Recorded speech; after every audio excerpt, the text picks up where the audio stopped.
Chapter 3. Hi! Jack opened his eyes. Annie was already looking out the window. The mouse peeked out of her pouch. Jack looked out the window too. The air was fresh and cool. The treehouse was in a tree with white flowers.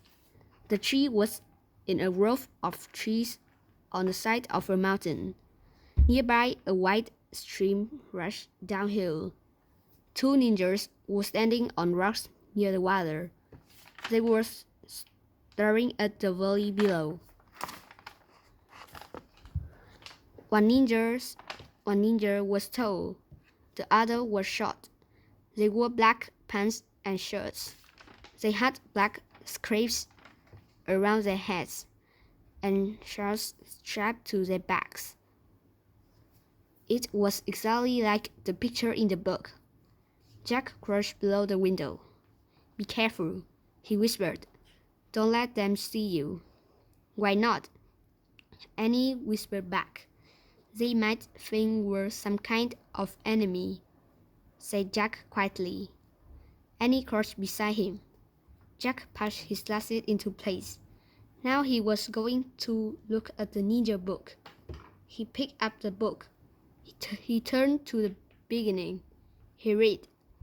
Very little is known about the shadowy warriors called ninjas. Historians believe that ninjas lived in Japan between the 14th and 17th centuries. Both men and women were ninjas. Sometimes they fought to protect their families.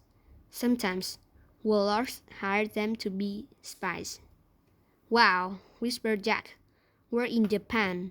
Hundreds of years ago." Jack opened his backpack. He pulled out his notebook and pencil. He liked to take notes. He wrote, "Ninjas were warriors in old Japan." "Jack," whispered Annie. "They're looking up. I think they know we're here." Jack peeked over the windowsill. His eye met the dark eyes of the tall ninja.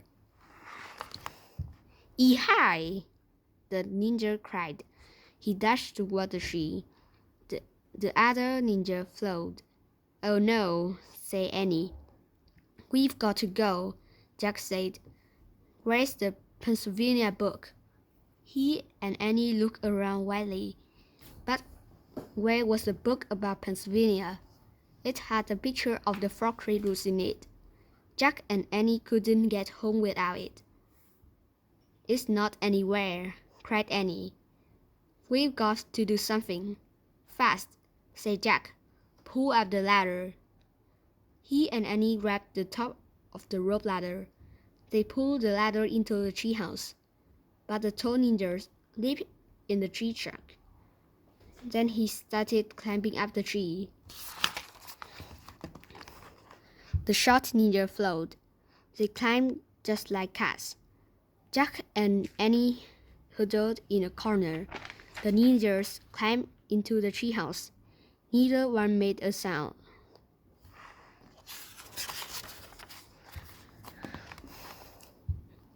Chapter 4. Captured. The ninjas pulled iron bands off their hands. The bands had spikes like claws on them. That's how they climbed the tree. Annie whispered to Jack. The ninjas stared at Jack and Annie with dark, piercing eyes. The rest of their faces were curved by the scabs. Jack felt frozen under the stairs. Annie wasn't frozen. She stepped right up to them. "Hi," she said. The ninjas didn't say hi back. They didn't move at all. They were as still as Jack. "We're trying to help our friend, Morgan," said Annie. She held up Morgan's note. The tall ninja took the note from her. He looked at it. Then he gave it to the short ninja. The two ninjas stared at each other. Then they looked back at Jack and Annie. Finally, the short ninja nodded once. He put the note into the pocket of his shirt. You can help us, Annie asked. Neither ninja spoke. Jack wished he could see their faces. He couldn't tell what they were thinking. The short ninja tossed the rope ladder back out of the treehouse. The tall one pointed down the ladder. Then he pointed at Jack and Annie. Uh-oh, thought Jack. Were they being captured? Us. Go with you, said Annie. The ninja nodded. Oh boy, said Annie. Oh boy? Is she nuts? Wondered Jack. The short ninja darted down the ladder. He went hand over hand. His feet didn't touch the rungs of the ladder. The tall one did the same. Jack gasped. The ninjas moved very fast. They were like spiders dropping from webs. Wow, said Annie. Now our chance to live, said Jack.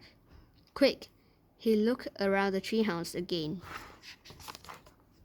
Where was the Pennsylvania book? Let's go with them, Jack, said Annie. No, this isn't a game, Jack said. But I think they know something about Morgan, said Annie. She started down the ladder. Come back, said Jack. But it was too late. Jack sighed. Why does this always happen? He asked himself. Come on, Jack, came Annie's voice from below. Jack put his notebook and the ninja book into his bag. He pushed his glasses into place, and he started down the ladder. Jack joined Annie and the ninjas on the ground. The sun had fallen behind the hills. The sky was streaked with red and gold. The mouse peeked out from Annie's swisher pouch. Don't be scared, Peanut, Annie whispered. We'll take care of you. Great, thought Jack. But who is going to take care of us? The short ninja held Jack's arm in one hand and Annie's arm in the other. He led them through the twilight. The tall ninja walked behind them. Where are we going? Jack asked. The ninja stopped near the rushing water of the white stream. The water roared as it raced downhill. The short ninja looked at Jack and Annie. He let go of their arms. Then he pushed them toward the stream. Do you want us to cross it? Shouted Annie. The ninja nodded. Then he and the short ninja stepped into the white stream. They started wading across. Let's run back to the treehouse, said Jack. No, we have to follow them, said Annie, for Morgan's sake. Jack took a deep breath. She was right. Annie grabbed Jack's hand. Together, they stepped into the water. Yikes! They both screamed and jumped out. It was the coldest water Jack had ever felt. It was colder than ice. It was so cold it felt like fire. I can't go back in, said Annie, shivering. Me neither, said Jack. You'll have a heart attack. The ninjas looked at Jack and Annie. Then they turned around and came back. The tall ninja grabbed Jack. Help! Jack cried. But the ninja lifted Jack high into the air. He put him on his shoulder. The short ninja put Annie on his shoulder. Then the two ninjas stepped into the stream again. The icy white waters were around them. It went up to the short ninja's waist. But the ninjas moved through the stream as calmly as two sailing ships.